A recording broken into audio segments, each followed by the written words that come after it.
Welcome to Luca and Miguel. Enjoy the video. Start by focusing on the dock at the bottom of your Mac screen. Right-click any app icon and choose Options, then Remove from Dock to delete it.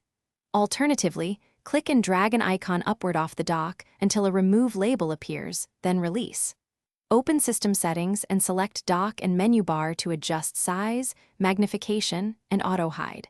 Use auto-hide to clear visual clutter without deleting icons. Remember that some system items like Finder and Trash cannot be removed from the dock. If an icon returns after removal, uninstall the app from the Applications folder to permanently clear it.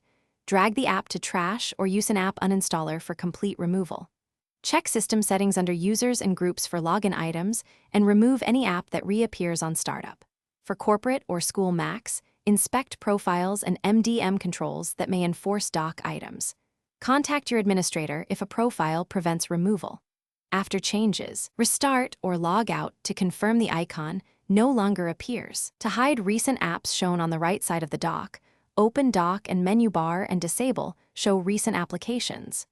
If you use stacks on the right side, right-click a stack to change its view or remove the folder from the dock.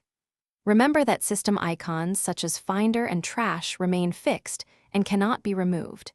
Use dock preferences to reduce size and enable magnification for easier navigation. Test your settings by waking the Mac from sleep or logging out and back in.